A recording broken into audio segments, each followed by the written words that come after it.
تصوف حضرت بابا فرید گنج شکر تصوف کے اعلیٰ مقام پر فائز ہونے کے ساتھ ساتھ اپنے دور کے اوساع میں بھی شمار ہوتے تھے۔ آپ کا تجارتی مال بحری جہازوں پہ جاتا تھا۔ آپ ایک بار مریدوں کے حلقے میں بیٹھے تھے، آپ کے خادم حاضر ہوا، آپ کے کان پہ جھکا اور آپ سے عرض کیا، آپ کے مال کا ایک جہاز سفر پر روان ہوا تھا، طوفان آیا اور آپ کا جہاز ڈوب گیا۔ آپ نے ایک سیکنڈ توقف کیا اور پھر بآواز بلند فرمایا، شکر الحمدللہ، اور اس کے بعد دوبارہ وعظ اور نصیحت میں مصروف ہو گئے۔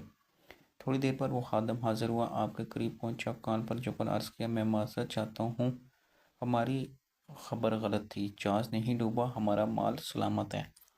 آپ نے چند سیکنڈ توقف کیا اور دوبارہ بآواز بلند فرمایا، شکر الحمدللہ، ایک بار پھر وعظ اور نصیحت میں لگ گئے۔ آپ کے مریدین اس واقعے پہ حیران تھے۔ مریدوں نے پوچھا، حضور، آپ کو دو متضاد خبریں ملی مگر آپ نے دونوں خبروں پر شکر ادا کیا۔ اگر گستاخی نہ ہو تو کیا ہم اس کی وجہ جان سکتے ہیں؟ حضرت بابا فرید گنج شکر نے فرمایا، مجھے جب خادم نے جہاز ڈوبنے کی اطلاع دی تو میں نے اپنے دل کو ٹٹولا۔ اس خبر پر ملال، پریشانی، دکھ یا تکلیف کا سایہ تو نہیں آیا۔ میں نے دیکھا میرے دل میں اس نقصان پر کوئی دکھ یا پریشانی نہیں تھی۔ میں نے اس کرم پر اللہ تعالیٰ کا شکر ادا کیا، اور دوسری بار جب خادم نے اطلاع دی کہ میرا مال محفوظ ہے تو میں نے اپنے دل کو دوبارہ ٹٹول کر دیکھا۔ میرے دل میں کہیں اس خبر پر غرور، فخر، خوشی اور لالچ کا جذبہ تو نہیں آ گیا۔ میں نے دیکھا میرے دل اس خبر پر بھی نارمل تھا، چنانچہ میں نے اس کرم پہ بھی اللہ تعالیٰ کا شکر ادا کیا۔ حضرت بابا فرید گنج شکر کا یہ واقعہ تصوف ہے۔ ہماری زندگی کے دو بڑے مسئلے ہیں، خوف اور لالچ۔ ہماری زندگی خوف سے بھی خراب ہوتی ہے اور پھر لالچ سے بھی۔ ہمیں خوف اور لالچ دونوں سمجھوتے پر مجبور کرتے ہیں۔ خوف ہماری زبان کو جگڑ لیتا ہے، یہ ہمیں سچ بولنے سے روکتا ہے، یہ ہمیں اللہ کی وسیع زمین میں دوڑنے، بھاگنے، چلنے پھرنے اور زمین کی حیت محسوس کرنے سے باز رکھتا ہے، یہ ہمیں پناہ گاہوں کا سیر بنا دیتا ہے۔ ہم قلعوں، محلوں، مضبوط فصیلوں کے اندر محصور ہو جاتے ہیں، دروازوں دیواروں پر فوج بٹھا دیتے ہیں، ہم اکیلے سفر نہیں کرتے، ہمیں پروٹوکول بھی چاہیے ہوتا ہے اور سیکیورٹی بھی، لیکن ہم اس کے باوجود بھی ڈرتے ہیں۔ یہ خوف آہستہ آہستہ ہمیں نفسیاتی مریض بنا دیتا ہے اور ہم رات کے اندھیرے سے بھی ڈرتے ہیں، بارش سے بھی خوفزدہ ہو جاتے ہیں، ہمیں سردی اور گرمی بھی خوفزدہ کرتی ہے، ہمارے لیے بہار میں پولر انرجی بن جاتی ہے، ہم پانی سونگھ سونگھ کر اور چکھ چکھ کر پیتے ہیں، ہم خوراک کی کوالٹی کے بارے میں مشکوک ہو جاتے ہیں، ہم دواؤں اور ڈاکٹروں سے بھی مطمئن نہیں ہوتے، ہم آپریشن میں بھی امریکہ اور برطانیہ سے کراتے ہیں، ہم گاڑیاں بھی بلٹ پروف استعمال کرتے ہیں، ہم بینکر جیسے بیڈ روم میں سوتے ہیں، لیکن ہم اس کے باوجود نہیں آتے۔ یہ خوف ہماری زندگی کو جہنم بنا دیتا ہے۔ لالچ بھی اسی طرح ہماری زندگی کے تمام تار پول ہلا دیتا ہے۔ ہم زندگی کے ایک ایک پل، ایک ایک رشتے کو دکان بنا دیتے ہیں۔ ہم سبزی خریدنے جاتے ہیں تو ہم اس میں سے منافع نکالنے لگتے ہیں، ہم اجنبی سے ملتے ہیں تو اس سے محفوظ سرمایہ کاری کے طریقے جاننے لگتے ہیں، ہم اپنی رقم سے زیادہ منافع حاصل کرنے کے لیے بینک بدلتے رہتے ہیں، ہم روپے کو ڈالر، ڈالر کو یورو میں تبدیل کرتے رہتے ہیں، ہمیں ہر سلام، ہر ملاقات میں فائدہ تلاش کر لالچ کے سفر کے آخر میں ہم دائیں بائیں اوپر نیچے فائدے کے انبار لگا دیتے ہیں، ہم ہر جگہ ہر طرف فائدہ ہی فائدہ دکھائی دینے لگتا ہے اور ہم اس فائدے کے حصول و تحفظ کے لیے بے شمار سمجھوتے کرتے ہیں۔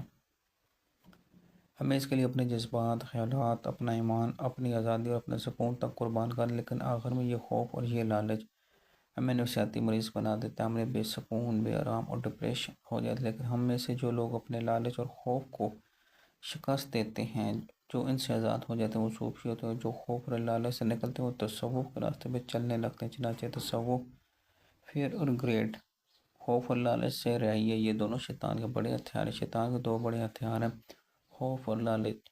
یہ انسان کو ان ہتھیاروں کے ذریعے زیر کرتا ہے۔ آپ حضرت آدم کی پیدائش کے بعد اللہ تعالیٰ اور فرشتے کا مکالمہ ملاحظہ کیجیے۔ شیطان نے مردود ہونے کے بعد اللہ تعالیٰ سے قیامت تک کی زندگی مانگی، اللہ نے عنایت کر دی۔ شیطان نے اس کے بعد اللہ تعالیٰ کو چیلنج کیا، مجھے آپ کی قسم میں نسل انسانی کو گمراہ کروں گا سوائے ان لوگوں جو آپ کے منتخب کردہ ہیں۔ اب یہ سوال ہے کہ یہ منتخب کردہ لوگ انبیاء کرام ہیں، اللہ کا کوئی نبی شیطان کا شکار نہیں ہوا، کیوں؟ کیونکہ اللہ کے تمام انبیاء شیطان کے دونوں ہتھیاروں، خوف اور لالچ سے محفوظ تھے۔ انبیاء کے دل میں کیونکہ لالچ اور خوف کا بیج نہیں ہوتا، چنانچہ ان دونوں جذبوں کو پانی اور خوراک دے کر درخت نہیں بنا سکتا، لہذا یہ نبیوں پر کبھی وار نہیں کرتا۔ انبیاء کرام شیطان سے باقاعدہ مکالمے کرتے رہے، یہ اس سے جواب کرتے ہیں وہ مکالمے ہمیشہ بے بس کر دیا۔ انبیاء کے بعد صوفیہ اللہ کے منتخب بننے لگے، یہ کیونکہ نبوت کی مٹی سے نہیں بننے، تو چنانچہ یہ کڑے مجاہدے کے بعد دل کو خوف اور لالچ سے پاک کرتے ہیں۔ شیطان اس مجاہدے کے دوران خوف اور لالچ کے ہزاروں بیروب پار کر ان پر حملہ کرتا ہے، اور یہ بعض اوقات کامیاب بھی ہو جاتے ہیں، لیکن معرفت کے راستے کے مسافر پہ اللہ تعالیٰ کے کرم سے جلد سنبھل جاتے ہیں، اپنی مشقت مجاہدوں میں اضافہ کرتے ہیں، یہاں تک کہ لالچ اور خوف ان کے دل کی نسوں تک سے نکل جائے، یوں یہ منزل تک پہنچ جاتے ہیں۔ لیکن یہ لوگ کامیابی کے تخت بیٹھنے کے باوجود اپنے دل کے دروازے کی مسلسل حفاظت کرتے ہیں، یہ عمر بھر اس اندیشے کا شکار رہتے ہیں کہ شیطان کہیں کسی گمان، کسی خیال کی شکل میں دل میں ہوتا ہے۔ یہ دل میں لالچ اور خوف کا بیج نہ بولتے، چنانچہ شیطان کے اوپر سے وار سے بچنے کے لیے روزانہ مجاہدے، مشاہدے اور وظیفوں کے عمل سے گزرتے ہیں۔ یہ روز تنی و رسی پر چلتے ہیں۔ اب یہ سوال پیدا تصوف اور روحانیت میں کیا فرق ہے؟ یہ فرق جاننا بھی بہت ضروری ہے۔ تصوف رسم نبوت کا تسلسل ہے، صوفیہ کرام مختلف ادوار میں اسلام کو آسان، قابل فہم اور عام انسانوں کے لیے قابل قبول بناتے ہیں۔ یہ واقعی تبدیلیوں کو سامنے رکھ کر مذہب کی جدید تشریح کرتے ہیں، ہر دور کے انسانوں کے سوال کا جواب دیتے ہیں، جبکہ روحانیت اپنے باطن کو مطمئن رکھنے کا کھیل ہے۔ ہمیں پوری دنیا میں ہزاروں روحانی شخصیات ملتی ہیں، یہ وہ لوگ ہوتے ہیں جو اپنے دل کو لالچ اور خوف سے آزاد کر، لیکن ان کے پاس کیونکہ مذہب کا علم نہیں، چنانچہ یہ مذہبی تشریح اور وضاحت نہیں کرواتے، مگر یہ اپنے آپ کو اور اپنے ارد گرد ماحول کو اثر انداز ضرور کرتے ہیں۔ یہ خود بھی مطمئن رہتے ہیں، دوسروں کے دل پر بھی اطمینان کا سایہ ڈالتے ہیں۔ اگر آپ روحانیت میں مذہب یا شریعت ڈال دیں تو یہ تصوف ہو جاتا ہے، اگر آپ صوفی سے شریعت یا مذہب نکال دیں تو یہ روحانی بزرگ بن جائے، لیکن یہ ظاہری اور باطنی لحاظ سے دونوں یکساں ہوتے ہیں، دونوں کی زندگی میں اطمینان، سکون اور مسرت ہوتے ہیں، دونوں ماحول پر اثر انداز ہوتا ہے، مگر ایک مذہبی صوفی ہوتا ہے، دوسرا دنیاوی۔ اب یہ سوال ہے کہ ہمیں تصوف کی ضرورت کیا ہے؟ ہم جب اپنے دل کو لالچ اور خوف سے پاک کر لیتے ہیں، چند انعامات ملتے ہیں۔ ان انعامات میں سکون، اطمینان، تذکیر، مسرت، حوصلہ، برداشت اور ماضی، حال، مستقبل دیکھنے والی آنکھ شامل ہو جائے۔ صوفی کے اندر کا احسان کہ وہ اس بیدار ہو جائے جو سٹہ دیکھ کر بیج اور فصل دونوں کا اندازہ لگا لیتے۔ صوفی میں مچھلی کی وہ حس پیدا ہو جائے جو پانی دے کر اس کی تہہ میں چھپی مچھلیوں کا ذائقہ چاہے، اور صوفی میں بندہ سرائی کی وہ حس جاگ جاتی ہے جو ریت سونگھ کر بتا دیتی ہے کہ پانی کتنے کلومیٹر دور ہے۔ روحانیت میں جس اس حس کو کشف کر، لیکن صوفیہ کرام اسے مداری کا کھیل، کیونکہ یہ جانتے ہیں اطمینان قلب اور کشف میں اتنا فرق ہے جتنا اسٹیٹ بینک اور روپے میں۔